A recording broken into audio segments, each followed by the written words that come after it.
So close that our shells were going clean through it and exploding the other side. Almost immediately, the Italians abandoned ship. The ratings came over by boat, but the officers jumped overboard and swam across. And we had a boarding party on its way over, and they called out, said, "Keep away, the ammunition knockers are on fire." And the next thing, to cut a long story short, she blew up. Back with the 2nd Division, General Freyberg has his own battles. Many of his men have been seconded to the British, who refuse to accept that the New Zealand Division is to be kept together. General Freyberg had no scruples whatever about arguing with anybody in the British hierarchy, politicians or the military chaps. He knew them all, and he would take them on when necessary. For 6 months, Freyberg fights with the British to get his troops back under his command. Well, they were obliged to listen to him because he had an independent charter from the New Zealand government to say that he had to approve where the troops were employed.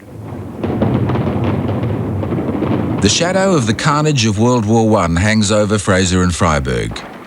In a country of 1.6 million people, the Prime Minister and his general know they cannot afford unlimited casualties.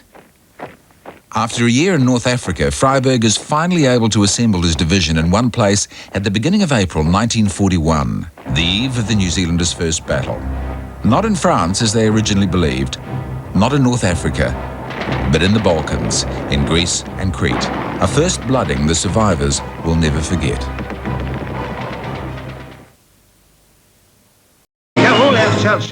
April 1941, and German Stukas scream overhead as the New Zealanders are driven out of Greece.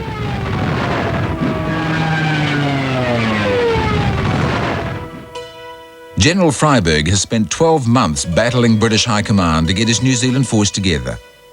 But instead of a training exercise, the Kiwis are thrown straight into one of the most hopeless battles of the war.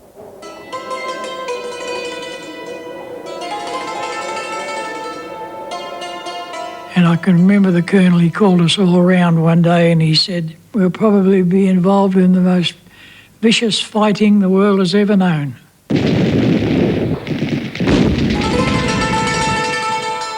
Greece, the first time that a person really realized what war was really like.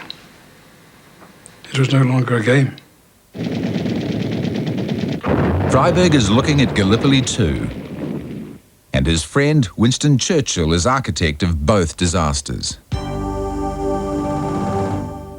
Somewhere in England, 1914-18, the days of trench warfare. In 1914, a young man stopped Winston Churchill in Whitehall. He wanted to know how to get into the war. Churchill was First Lord of the Admiralty. He directed the young man to his just-formed Royal Naval Division.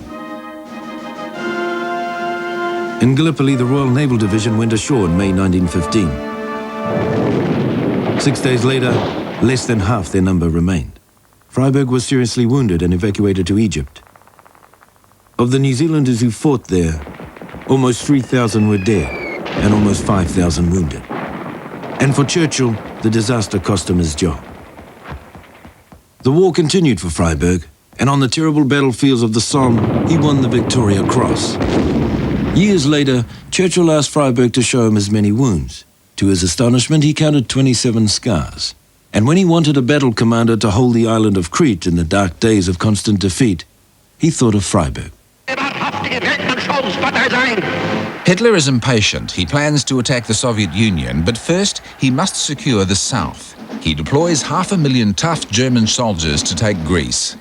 But Britain has guaranteed Greek independence and now cannot be seen to abandon more allies. Churchill commits some 65,000 men to go against the German 500,000.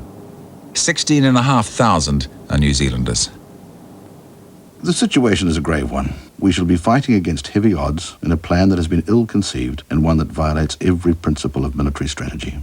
The Germans in Greece had an advantage of 5-1 and complete air mastery. But Yugoslavia and Greece resisted, and Hitler struck again. April 6, 1941. Defeat in Greece is inevitable. For the New Zealand Army, World War II starts here. The Allies are spread too thin along an undefendable line, and for the first time, the New Zealanders face the power of the German Luftwaffe.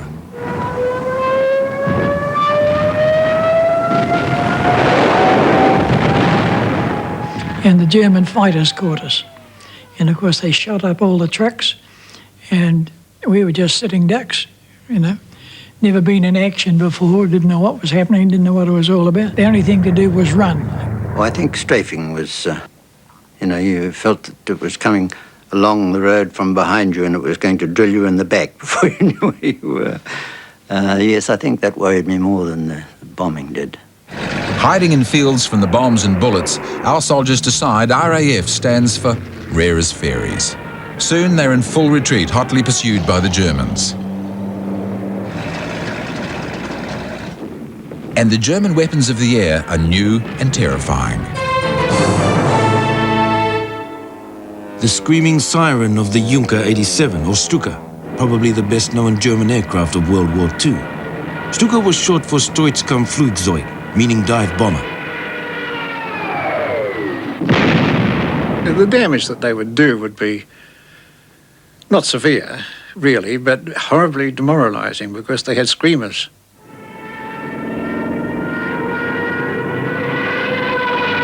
Stukas kept New Zealand infantry pinned to the ground in the Balkans.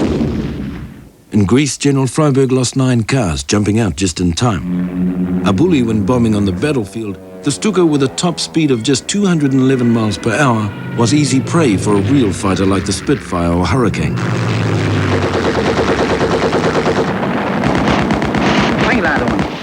For the first time, our civilian soldiers see their mates die.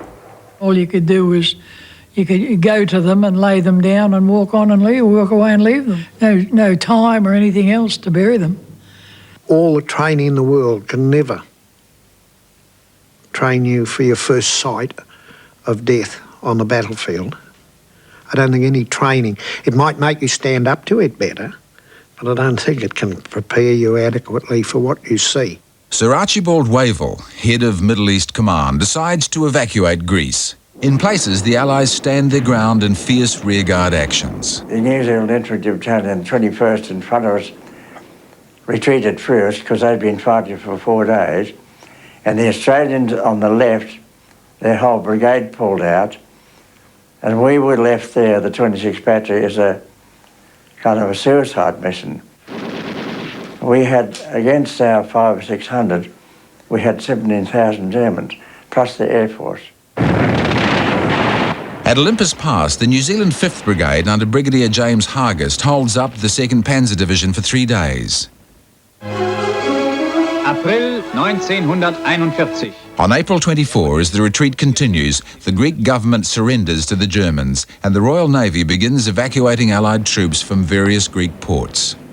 8,000 troops are waiting at Kalamata to be evacuated. They will wait in vain. The Germans now turn all their attention to the little port to disrupt the evacuation. They want to take as many prisoners as possible. And Sergeant John Jack Daniels Hinton, now the last New Zealand VC alive, begins his own war. VCs, MPs and guests assemble on the steps of Parliament for group photographs. At Kalamata, he became the first New Zealander in World War II to win the Victoria Cross. He began his VC action by disobeying an order from a British brigadier. I was just up a few yards away when he gave the order to surrender and to destroy all vehicles and arms. And I told him to go and jump in the bloody sea, which he didn't do, of course. But I knew that without I get killed or taken prisoners of war. Hinton took on the Germans with grenades, rifles, and finally, when they ran out of ammunition, bayonets. Hinton single-handedly killed scores of Germans, but his fight back was finally stopped when he was shot through the stomach. I had to toss it in. My boots were full of blood and I couldn't do any more than what I did. He heard about his award in Germany when the Red Cross sent the medal to his prison camp. And this German general clicked his heels, saluted, clicked his heels, shook hands, and pinned the ribbon of the VC on me. The last stages of the evacuation are chaotic. Equipment that can't be taken is destroyed. German radio plays a British song to jeer at the departing defeated soldiers.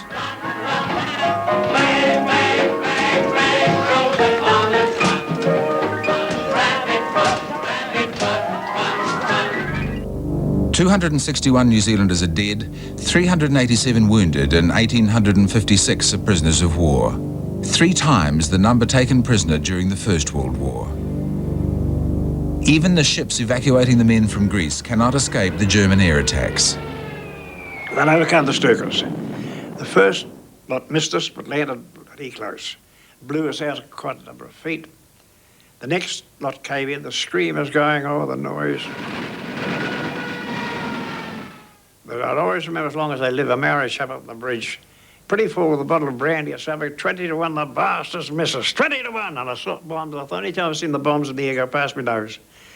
Right on him. Well, there was practically 1,200 on the boat, 300 was caught ashore. 7,700 tired soldiers of the 2nd Division enter a bombed-out Suda Bay, Crete on Anzac Day 1941. The day that commemorates Gallipoli, the botched Balkan campaign of World War I. The Kiwis of Crete are exhausted. They've just lost their first campaign. They now know the full horrors of war. What they don't know is that Crete, too, is doomed. We are the boys from way down under, marching to victory. We're not afraid of Hitler's thunder, we'll put him where he should be. Crete is head of the New Zealand 2nd Division. Within a few days, his old mate Winston Churchill has made him commander of all Allied forces on Crete. And Churchill's instructions are to hold Crete at all costs.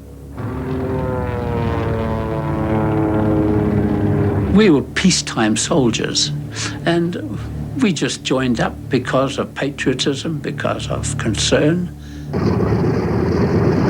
But we didn't have the depth of training. And so therefore those troops that went to Greece and finally to Crete found it very, very difficult. The loss of their equipment in Greece was a critical factor when it came to the battle in Crete. There were a few sets of the little grubbing tools sort of thing, but they were only for personal little holes. They had virtually no equipment apart from their rifles. They didn't have radio sets, they didn't have machine guns, they hardly had no guns of any consequence. Freyberg tells his British superior, General Wavell, Crete cannot be held with such an underprepared garrison. The General cabled Peter Fraser. Decision taken in London that Crete must be held at all costs. In my opinion, Crete can only be held with full support from Navy and Air Force.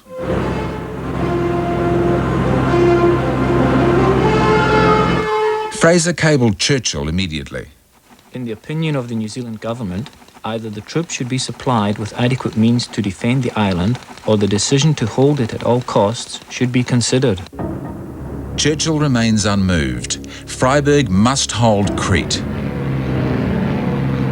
He was told to get on with it. So I think one would say he did the best with a very unhappy situation. I don't think he liked it one bit. In the coming battle, thousands of young men from New Zealand's civilian army will be killed, wounded and captured. Due once more to Churchill's stubbornness and, sadly, the failure of some older New Zealand officers. Freyberg was given command of 2 Division over senior New Zealand officers who thought they should have the job. They regarded him as an outsider with English ways of doing things. Freyberg considered himself to be a soldier of 2 nations. And I believe he regarded himself as belonging to both New Zealand and England. Many of Freyberg's senior officers were highly decorated heroes of the Great War, but time had passed and war had changed. Their lack of stamina and aggression and failure to understand the new battle tactics would have fatal results in the battle for Crete. As head of the Allied force on Crete, Freyberg handed command of the New Zealand Division to Brigadier Edward Puttock. Puttock was one who believed he should have been given command of the division. Maybe in the First War he was known as the Red Hun because he was rather a dynamic kind of a chap. He was a very dignified man, rather proper, and he had a very good soldier's record. But on Crete, Puttock would be one of the New Zealand officers struck by paralysis. By failing to act, he contributed to the loss of Crete. Brigadier Whiskey Bill Ingalls, a lawyer in civilian life and commander of 4 Brigade, also wanted Freiberg's job. A forthright man not known to suffer fools. After the First World War, he had little patience with British command. I think I would say he was rather a short-tempered man. You had to watch your step, Lieutenant Ingalls. Our evacuation of Crete was a deliberate choice. Although much more aggressive in spirit than Puddock, Ingalls would also hesitate on Crete when decisive action was needed. Brigadier James Hargest, a member of the opposition, commanded 5 Brigade. He won the DSO and Military Cross in World War I. But in 1939, Hargest had been turned down as unfit for active service. It was a little bit of question of whether he should have been given the command of a brigade. Freiberg was uneasy about many of his World War I senior officers. They became tired. They really couldn't cut the mustard in that new circumstance. That was no dishonour to them. Brigadier Puttick gives the airfield at Malmö and adjoining coast to James Hargest and 5 Brigade to defend. Malmö will be the key to holding Crete. The Germans begin a bombing campaign to soften and break the island's defenders. May 9, bombing each day, morning and night. May 11, Winnie's birthday. Can't write, so many happies win. Intelligence passed with great secrecy to Freiberg shows the Germans plan a major airborne invasion of Crete with a simultaneous invasion by sea. General Freiberg was one of the first of the Allied army commanders to have detailed enemy battle plans well before the fight began, because Allied ultra-intelligence had cracked the top-secret German Enigma code. The Germans made over 100,000 Enigma machines during the war. What they didn't know was that the Allies had cracked the code. But they had to be frightfully careful that the Germans didn't discover that we, our side, were reading their cable traffic. So you had to be careful that nobody did anything which would indicate, aha, we know what you chaps are going to do. The Germans never found out the Allies were reading their communications. Freiberg's final word as commanding officer: where ground is lost, the troops must counterattack immediately. The Germans must not establish a foothold. The German bombardment increases daily. May 15, big raid, Suda Bay, 59 planes. May 16, expect 10,000 by sea, 25,000 by air, landing at 5 points. That means us. Big raid again. Looks like we're for it. On May 19, the last few British aircraft leave the island and fly back to Egypt. 109's over the top, only by about 10 or 12 feet, and they were stripping the olive groves till there were no branches left. Machine gunning all day. That evening, Brigadier Hargest talks to Geoffrey Cox. And he was suddenly surprisingly frank, and he said to me, I have a feeling at the moment unlike anything I ever felt in World War I. It's not fear, it's dread. On the morning of Tuesday, May 20, the bombing and strafing raids last longer than usual. Dust and smoke rises several hundred feet into the air. Some men are concussed, others bleed from the nose and ears. And so, at 8:30 a.m. on May 20, just as Ultra has predicted, the Germans are on time and on target. The sky is full of paratroopers. The New Zealanders stand, unable to believe what they're seeing. Soon, they will see and hear things they'll spend the rest of their lives trying to forget. At the village of Galatos, Colonel Howard Kippenberger is eating breakfast when the skies fill.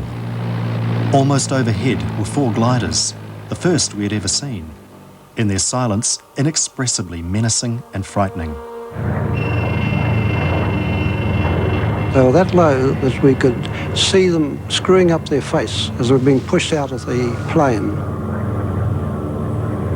Sometime on May 20, 1941, Sergeant James Pickett finds time to write in his diary. The big stink. This is hell. Even as I write, the planes. Never seen so many in all my life. Hundreds. Many happies, Gwen. James Pickett, 31 years old, has only a few days to live.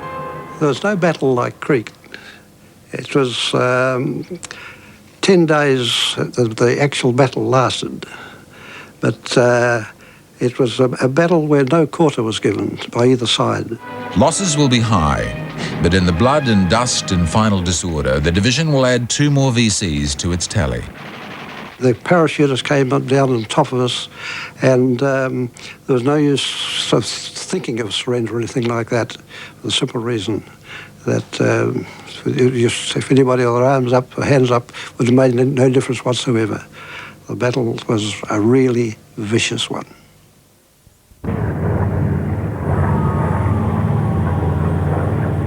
I could hear Doug Leckie calling out in a very loud voice, "Shoot the bastards, it's them or us."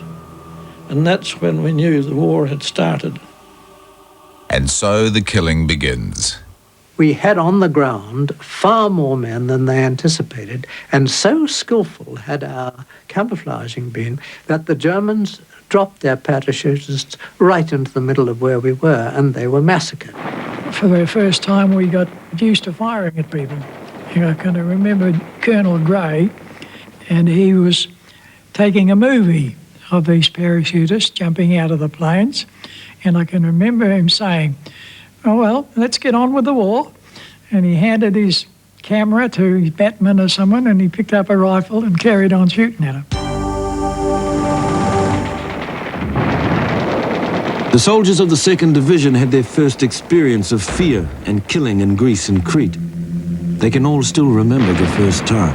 It altered everybody. The way we thought the great adventure was over. Put it plainly, I filled my pants. Took them off in the middle of the battle, buried them in the sand and carried on. That night, Colonel Leckie said to me, "Irving, would you go and bury Major Fife?"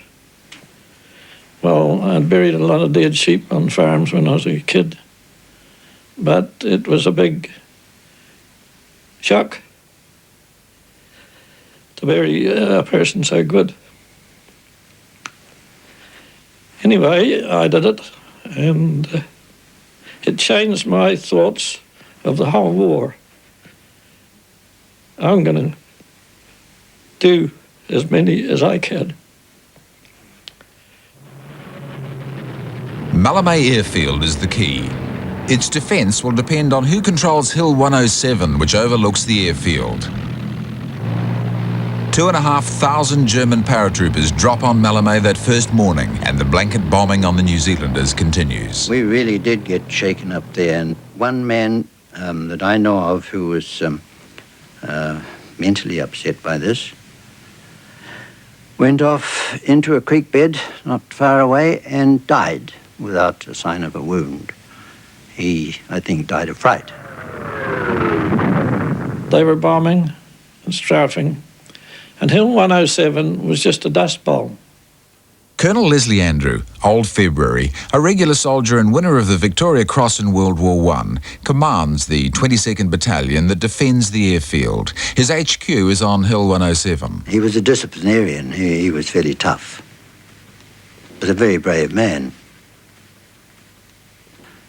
Not the perfect battalion commander, but we all had great respect for him. But Brigadier Hargest has to spread his men over a wide area. By mid-afternoon, the German troops find a gap in the Malmö airfield defences. Andrew orders Haddon Donald's platoon to attack, but they're driven back almost immediately with huge losses.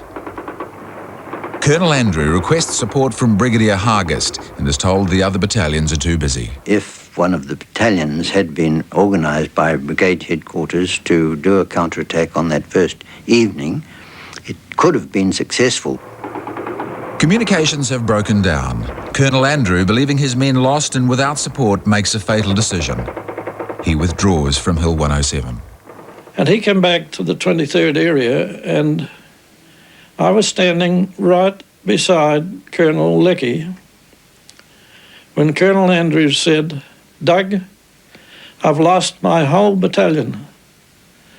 And I was really shocked. I thought, hell, a whole battalion?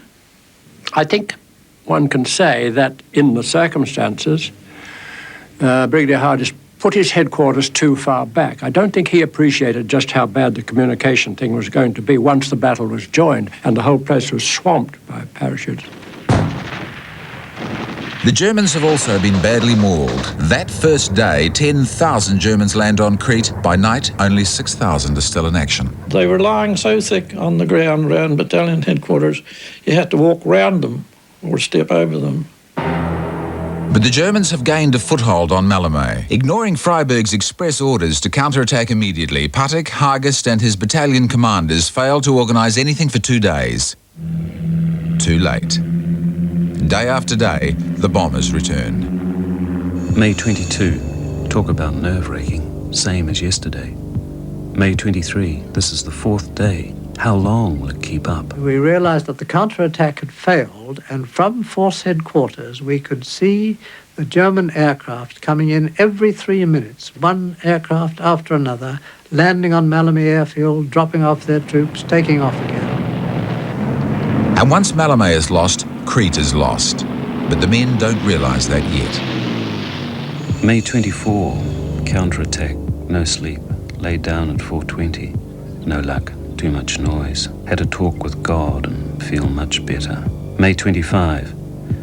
6 Dorniers bombed Drome. Usual strafing and mortar barrage. I can take it now. Not scared anymore.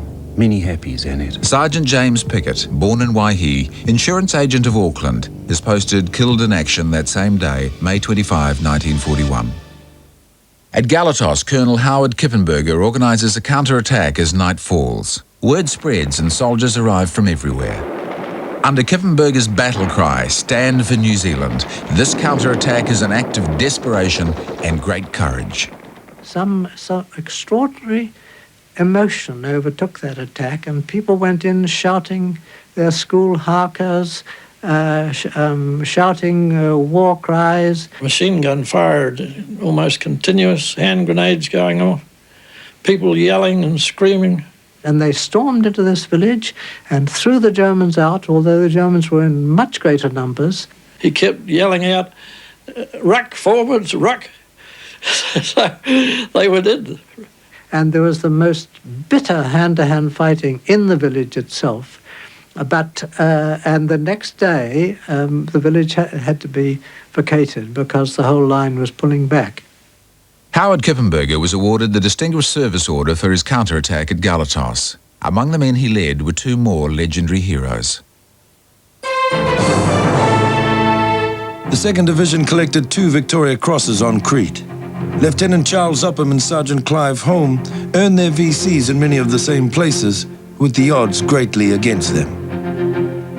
2nd Lieutenant Charles Upham had a background of Christchurch privilege, but he was tough. He had also worked as a high country musterer. He became the only combat soldier ever to win the Victoria Cross twice. Upham's great quality was that he set about the business of killing Germans. Now that sounds a very unpleasant thing to say at this stage, but that was what the war was going to be won by, and Charlie Upham was not a chap who was prepared to subcontract that job to anybody else. Twice Upham was wounded and returned to fight. Alone and with his platoon, Upham killed more than 100 Germans and knocked out several machine gun posts. Clive Holm was also a South Island farm worker and one of 3 brothers on Crete. Holm heard a brother had been killed the day of the counterattack at Galatos. He felt the need for revenge. Disguised as a paratrooper, Holm stalked and killed 33 German snipers before he was shot in the shoulder. At 0930 hours on May 26, Freiberg cables General Wavell in Cairo.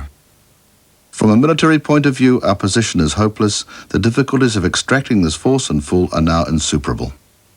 Then his whole concern was to get as many people evacuated as possible, and fighting a rear guard up over the mountains and down and holding the pass until the Navy had taken off as many as they were able to do. It's all over. The New Zealanders are beaten after days of slaughter and fear. I can remember vividly that on Crete they were wounded in the night time crying out, especially if they shot through the stomach. If they shot in the stomach, they lasted a long, long time. The New Zealanders now have a 64-kilometre march over mountains to the coast. Many are wounded. There is little food or water. Freiberg spends his final days on Crete in a cave above the small beach at Sparkia, overseeing the evacuation. On the night of May 29, he sends a note to Wavell. I'm sorry Crete could not be held. It was certainly not the fault of the troops. At sea, the Royal Navy braves constant air attacks to evacuate the men by night. Howard Kippenberger's diary recounts the bitter end to the New Zealanders' first major battle, when many men had to be left behind. Some begged and implored. Most just watched stonily, so that we felt bitterly ashamed. There was a cordon round the beach with orders to shoot any man who tried to break in. I had to count the men through. On Crete, everybody lost. Crete would cost Wavell his Middle East command and end relations between the old friends Churchill and Freiburg for a year. For Hitler, losses on Crete were greater than in any single battle to that time. Over 7,000 Germans died during those 12 days in May. But soon those losses would seem like nothing because Hitler was about to make his first great mistake of the war: Russia.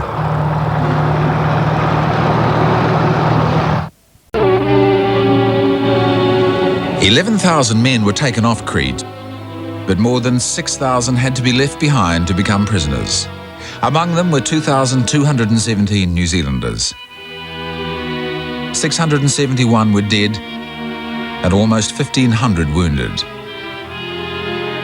1 out of 3 who sailed for Greece failed to return. My responsibility was for 8 men. 5 of them were killed in Crete. And they're still there now, in the cemetery at Suda Bay. And I wasn't with them when they were killed. That's the part that hurts. The Navy loses even more men as it rescues the defeated army. It was just put on the notice board that we're going for the last evacuation, and anybody that didn't want to go would not be reprimanded for it if they didn't go. Well, 3/4 of our crew went. And it was New Zealanders we were taking off, so I had to get them out. Arriving in Egypt, Mr. Fraser attends a garden party at the Mahdi Sporting Club. After what any good Kiwi... A worried Peter Fraser arrives back in Egypt and meets his battered troops as they drift back to Mahdi. There will be repercussions. Meanwhile, a steady trickle of men turn up at Mahdi camp long after they were believed dead or prisoner. Some have rowed to North Africa. Close on 300 mile it'll be. We aim for Sidi Barani, we're about 3 mile out. Other soldiers' deaths or capture are confirmed. As the news of the catastrophe filters home, shock sets in. For those at home, the thing most feared was the official telegram. I got this telegram to say he'd been killed, and that just shattered me.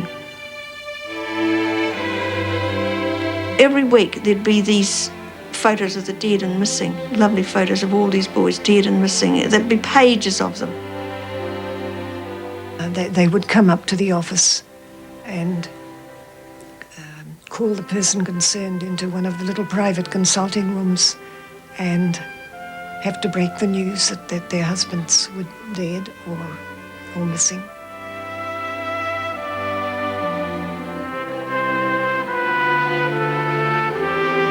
Our first casualty was Petera Rangipuafe, who was the chief's son, and he was the first one to be killed, and we all came here and they put photos out and the women all gathered to have the usual tangi.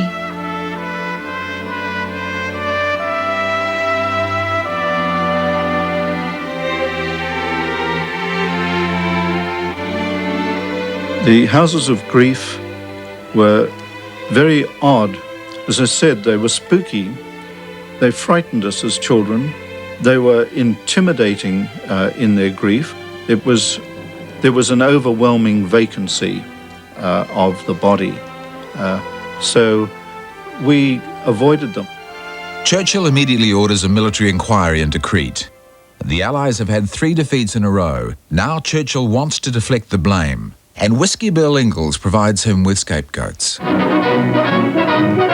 Brigadier Ingalls, summoned to the War Office in London, gives a dramatic and enlightening opinion of Germany's first big aerial invasion. One of the lessons of the Cretan campaign is that determined men can deal quickly and effectively with parachutists. He was a chap who believed in getting at the enemy and really knocking them about. And My impression of Crete was that he was raring to go and was being held back by Puttock. Later, Churchill was to tell his chiefs of staff Britain had been badly let down by Wavell and Freiburg. I think these chaps understandably felt that they could have commanded the division as well as Freiburg, and I think that both Ingalls and Hargest felt that.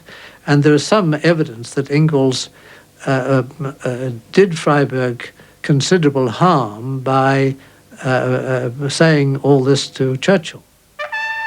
In Cairo, the New Zealand Prime Minister addresses the nation at home.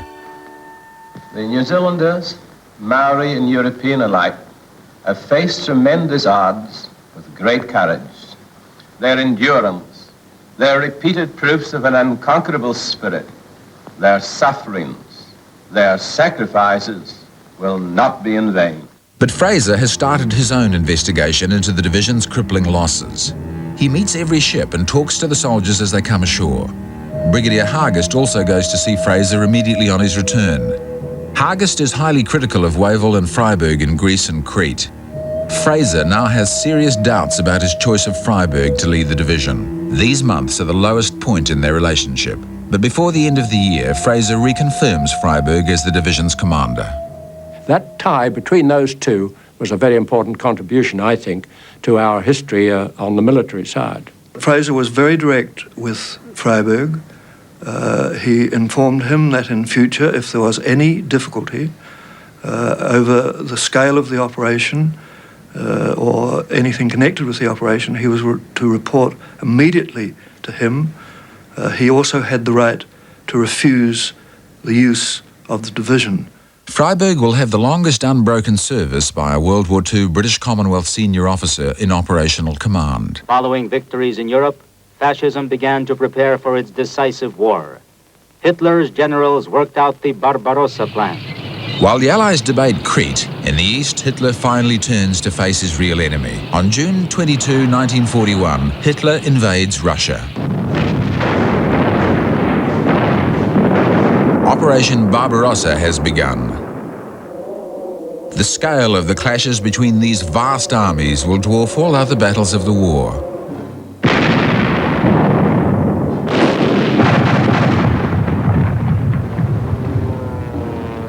And in the Pacific, war is now inevitable. Holding its best troops for the bigger war yet to come, and used the China War as a means of hardening. Since the 1930s, Japan has been progressively invading China. In December 1940, a US trade embargo, followed by the British, soon threatens Japan's economy. Desperate for raw materials, the Japanese have advanced into French Indochina. And when Japan finally elects the militant Prime Minister Tojo, war is the only option. It will mean the Allies' worst nightmare, a war in two spheres. And now the prisoners begin to pour back, Italians and Germans. Hundreds came unescorted. These Itais grabbed lorries, loaded up their boyfriends and drove into our lines. And in North Africa, Churchill has made another great strategic blunder. Just when North Africa was almost won and the Italian army virtually destroyed, Churchill had removed the Allied troops to Greece. In their absence, a new master tactician of desert warfare attacked in Libya and took back everything the British had won. And so the Desert War is guaranteed to last for 2 more years at the cost of many lives. Now the New Zealanders are about to meet one of their most formidable foes, Erwin Rommel, the Desert Fox.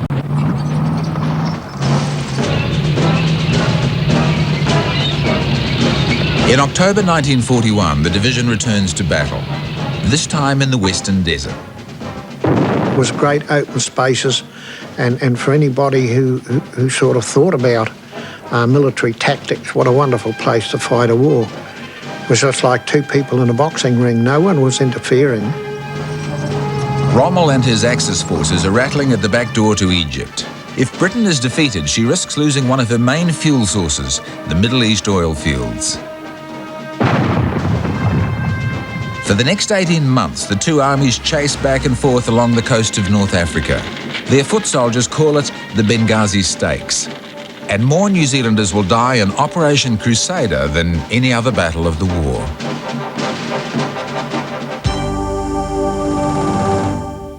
When Erwin Rommel arrived in North Africa in early 1941, he was one of Hitler's favorite generals.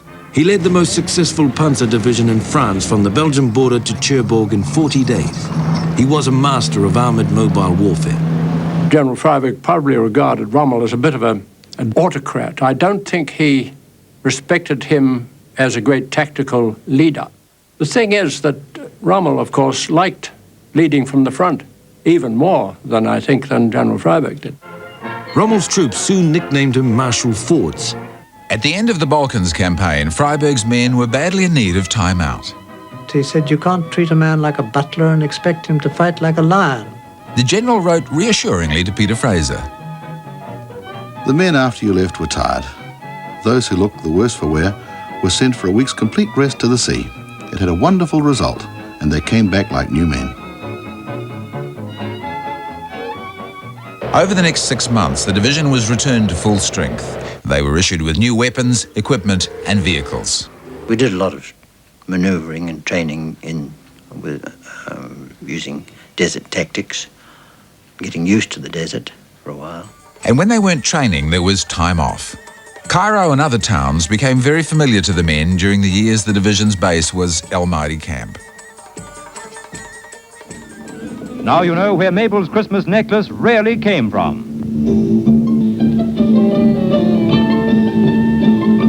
Christmas shopping over, the boys pile in again with presents for home.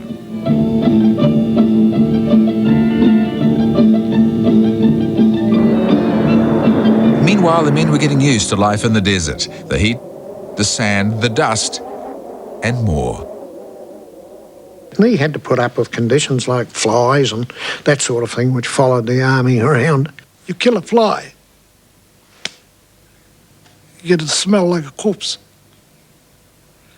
That's why you never kill flies. Then, in November 1941, Wavell's replacement, General Sir Claude Auchinleck, launches Operation Crusader, and the 2nd Division gets its first real taste of desert warfare.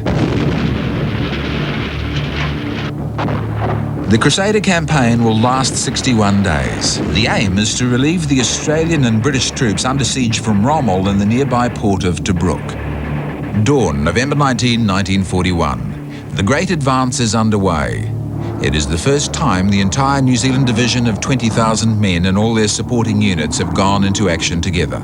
It's like being in the middle of the sea. There's no landmarks, nothing. When spread out, the division's front is about 1.5 kilometres wide and extends back anywhere up to 16 kilometres. The New Zealanders take their objectives. The rest of the 8th Army is not so successful. Sidi Rezegh, key to the relief of Tobruk, is in German hands, and the British have lost hundreds of tanks.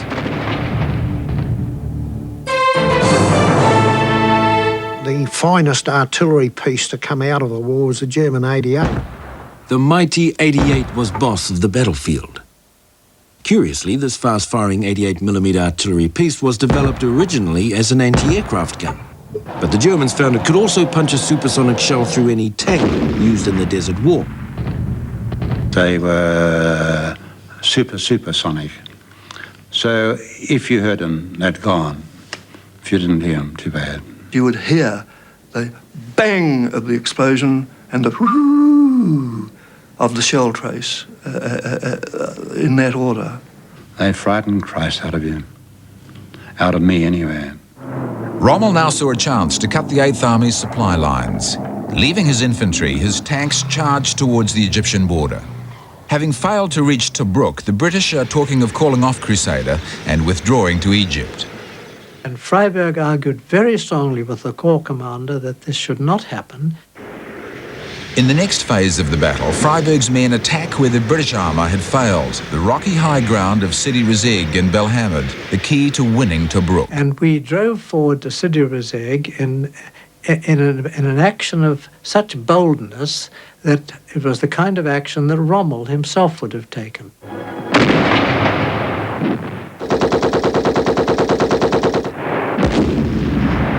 I was absolutely terrified. You know, it took me all that day and all the next day to really stop shaking. On that day, the 25th Battalion suffers the heaviest losses of any New Zealand infantry battalion in a single action of the war. 100 die between noon and dusk. Of more than 120 men in one company, only 38 were still in action. When we got to City Rezaig, the battlefield was strewn with New Zealand corpses. All the dead that I helped bury the day after, one dead German there. It was, you know, it's a thing I've never ever forgotten. The only dead were ours. In fact, the losses on both sides are huge, and now Crusader becomes a battle of attrition. In a series of attacks over 2 nights, the New Zealanders seized the key ridges of Sidi Rezegh and Belhamid and opened the way to Tobruk. During the Battle of Sidi Rezegh, we took 175 that night and held on to it. We got about 200 prisoners. And it was then that I changed from being terrified to being quite elated, actually. As 2 Division reaches Tobruk, the defending garrison breaks out. The New Zealanders are the first of the 8th Army to meet up with them. High pressure by resolute and hardy men. In Egypt, Rommel and his 2 Panzer divisions have been halted by the single greatest problem of the Desert War, maintaining supplies. Rommel is in danger of running out of fuel. Now he is urgently recalled to destroy the successful New Zealand division. Over the next week, the division takes part in some of the fiercest and most confused fighting of the Desert War. Well, I always thought it lasted for years, but it was 8 days. The actual battle, we were within sound of gunfire and all that, right through from then till I was captured on the 30th. More than 2,000 New Zealanders are taken prisoner during Operation Crusader. For most, it means the beginning of years of hardship in POW camps in Italy and Germany. Well, to lose a battle and to be a prisoner of war, you are depressed. There's no 2 ways about it. I was really down in the dumps, and that applied to everybody else. Rommel's return to Tobruk swings the battle in his favour. His panzers forced the division to give up all they'd won at such great cost. Crusader is also the end of the fighting war for Brigadier James Hargest. 5 Brigade headquarters is overrun by German tanks, and Hargest captured with 46 officers and 650 other ranks. This was one of the great failings of our tactics in those early days, was that we split up into penny packets all over the desert, and we got mopped up in penny packets. 5th Brigade was here, the 6th Brigade was there. You look at the battles, Sidi Rezegh, Belhamid, all piecemeal. And it was very sad. And now the battle turns again. Short of fuel and ammunition and with high casualties, Rommel begins to withdraw. Another leg in the Benghazi stakes has begun.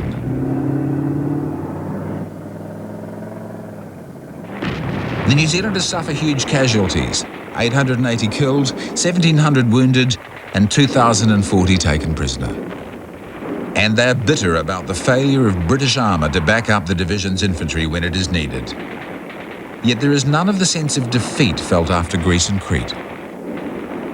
There was bitter sense of the loss that we had suffered, but there was a very real feeling that we had beaten the Germans on the ground at their own game in infantry fighting, and there was a sense of great accomplishment. Freyberg believed his decision to advance when many in the 8th Army wanted to withdraw was one of his best, despite the men lost. For that, I think, Freyberg deserves great credit, and I think it is to Peter Fraser's credit that he too saw, although we'd had very heavy losses in carrying out that campaign, that this was an act of real generalship. But the failure of the British armour in Crusader began more arguments between Freyberg and British command. As the opposing desert armies struggle to re-establish their lines, the Pacific explodes. Japan goes to war. From the end of 1941, 2 separate wars will rage side by side, and New Zealand's choice to fight in one or both of them. Pour in over Singapore's waterfront from Australia, India and America. As New Zealanders at home began to count their army's worst casualties to date, war arrives on our side of the world. On the same day the Japanese bomb Pearl Harbor, New Zealand fighter pilots scramble over Singapore. Britain's great fortress, cornerstone of our defence, is about to be tested. The security of Singapore as a shield or as a defence for the Far East was sadly lacking. You know, this was obvious to us, even to our untaught eyes. You could see great big gaps in it everywhere. We contributed £1 million to its construction. We sent pilots, ground crew and an aerodrome construction squadron to strengthen its defences. Churchill said the island could withstand attack for at least 6 months. He was wrong. The Second World War is now a real world war. And while our men fight Britain's battles in Europe and North Africa, New Zealand turns to Singapore. Thriving cosmopolitan city, it is also a heavily defended rampart of empire. There are more than 400 Royal New Zealand Air Force personnel in Asia in 1941. And life in Singapore is leisurely. Singapore was living high on the hog.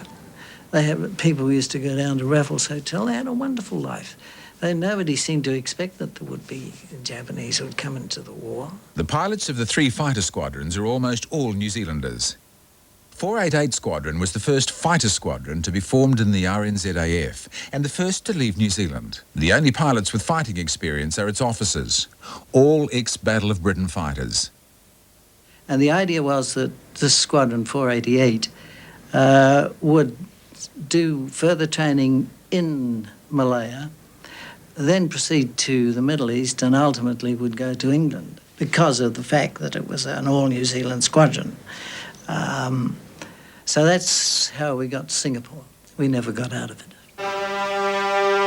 And the planes they inherit are leftovers in a bad state of repair. They had been built for the United States Navy. That had proved a bit of a failure on those. So they'd been handed then over to the British Navy. They had proved a bit of a failure there. They were then given to the Finns, who at that stage were waging war against the Russians. And the Finns couldn't use them either. So they loaded them up on another aircraft carrier and gave them to us.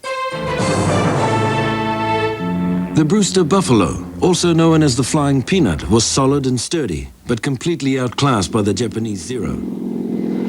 Buffalo pilots found the Zero could outclimb and outturn them. The American fighters are grand little ships, but not fast enough nor heavily enough armed. Spitfires, even Hurricanes, would make a world of difference in the air above Malaya. The ruggedly built Buffalo had just one advantage. It soaked up gunfire with few ill effects. But despite their armour plating, most Buffaloes were shot down. Ask any other New Zealander and they'll tell it. It was the most terrible plane they've ever flown, you know. Compared with a Zero, well, if you tried a dog fight with a Zero, well, you didn't turn up for flying the next day, you were dead. While the new pilots practice in their elderly and decrepit planes, the Aerodrome Construction Squadron starts work on a 2-runway airfield 40 kilometres north of Singapore on the Malayan Peninsula. The climate was terrific in this sultry, humid atmosphere. So our men in the unit, they shaved their heads because they said it kept them cooler under their topies. The RAF estimates the airfield survey will take 5 weeks. The construction squadron completes it in 3 days. The men in the unit are from the Public Works Department and private construction companies in New Zealand, non-military men. You know, they were the sort of blokes who like to sit around and smoke a lot. Very, very capable of their job, but completely lacking in discipline, you know. The construction squadron has to clear the existing rubber plantations, and every afternoon, like clockwork, tropical storms turn the ground to bog. Then the monsoon season came, and we had mud everywhere. We were trying to build airfields in those conditions. The British in Singapore seem smug and unworried. The British had spent millions of pounds on dry docks and fortifications to protect the trade and create a naval base that was impregnable by sea. But the Japanese planned to attack by land. We were told all sorts of things. We were told, for example, that the Japanese didn't know you could fly an aeroplane in the rain, that the aeroplanes were that paper-like that the rain would blow holes in them. When I first came in contact with the Japanese, I never fired my guns. It was just rubbish to even tell us that, because the Japanese proved themselves to be infinitely better all-weather fighters than we ever had any hopes of being. I'd never had the opportunity to really fire my guns at a target. The fighters of 488 and 423 squadrons will soon learn how unprepared Singapore is. At the same time the Japanese attack Pearl Harbor, they bomb Singapore. We could hear the sirens going, we could see all the searchlights shining up on the planes below, and the planes just flying placidly along above all our aeroplanes, above our anti-aircraft guns. Despite the state of emergency in force since December 1, no blackout has been ordered. Japs come over Singapore and all the lights in Singapore were on. Everything was lit up like a Christmas tree. And there must have been 200 or 300 planes. In early December 1941, in a stunningly well-organised operation, Japan attacks on a broad front. Thailand, Malaya, Singapore, Hong Kong, Pearl Harbor, Guam and Midway and Wake Islands.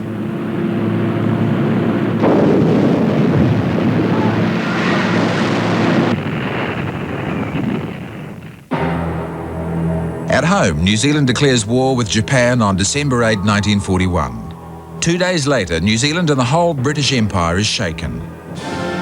The only two effective Allied warships left in Asia-Pacific are attacked by Japanese aircraft.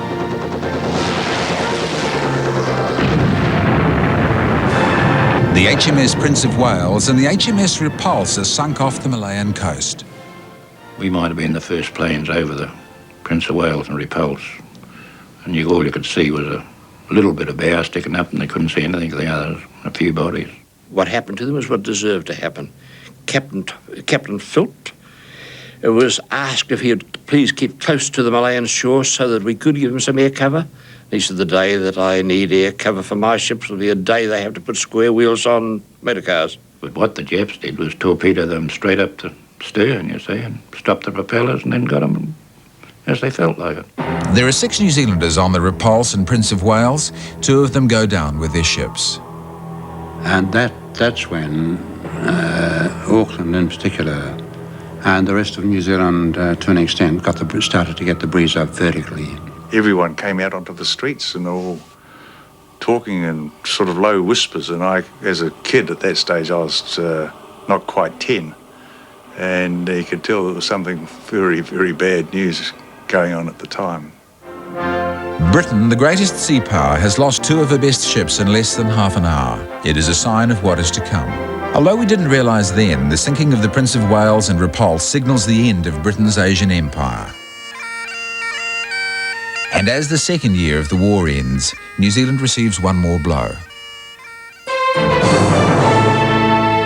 In 1941, the Royal Navy started to gather an all-New Zealand crew for another Leander-class cruiser.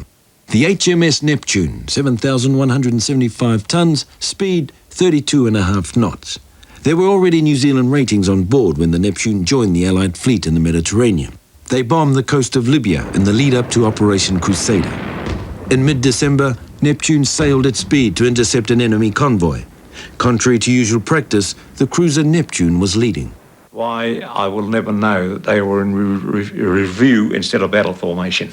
I mean in review form, that the cruisers were out in front and the destroyers were out behind. In battle formation, the destroyers are more or less out and the cruisers in the centre. Shortly after 1 in the morning, the Neptune steamed into a minefield and hit 4 mines. The crippled cruiser rolled over and sank. More than 750 men died. 150 of them were New Zealanders. In Singapore, when the Japanese air attacks come, they come quickly. Often it is too late for the island defenders to have any chance against vastly superior numbers and more agile Zeros. Oh, our morale was all right when we started. In fact, we were all young and eager, bushy-tailed and bright-eyed. That was good. But then when we started to get a hiding and we found we had nothing to hit back with, it wasn't so good. When Sergeant Bert Wipiti arrived at Kelang Airport to join 243 Fighter Squadron in August 41, he was 19 and a natural flyer with a love of flying. He and his friend, fellow New Zealander Charlie Cronk, hunted the skies together. And it was Wipiti who shot down the first Japanese aircraft over Singapore with a right-angle deflection shot. Truly remarkable aerial gunning. The two pilots come to look over the results of their morning's work. That's my first bag, said the Maori, and I want to make it a lot bigger. If we only had Spitfires. Wipiti was a very, very popular bloke in the squadron. In March 1942, Wipiti was awarded the Distinguished Flying Medal for outstanding courage and determination against overwhelming odds in Singapore. In October 1943, Wipiti was escorting bombers when he was shot down by enemy fighters. His body was never found. He was 21. In Malaya, the northern airfields are quickly lost after Japanese troops advanced through badly organised and ineffective opposition. Day by day, we heard that the Japanese were making their way down the mainland all the time, and everything that the Army, the Navy and the Air Force didn't seem to be of any help at all in stopping them. You know, they seemed to be able to land where they wanted on the coast and cut inland and cut off thousands and thousands of troops. And it was getting pretty depressing for our people at that stage. It really was a bloody shambles. On Christmas Day, Britain loses the first of her colonies. Hong Kong surrenders to the Japanese. And so for New Zealand and the whole world, Christmas 1941 is very different from the sunny celebratory season of a year ago. Russia and Germany are now fighting the most horrendous clash of the war. Europe is in flames as massed bombers bring a new and terrible warfare to millions of civilians. New Zealand's own army faces the might of Rommel in the deserts of North Africa. And the Pacific is now at war.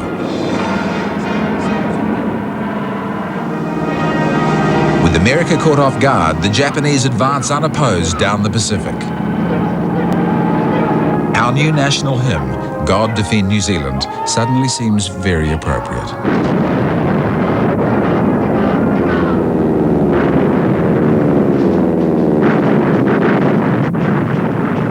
We are the boys from way down under, marching to victory.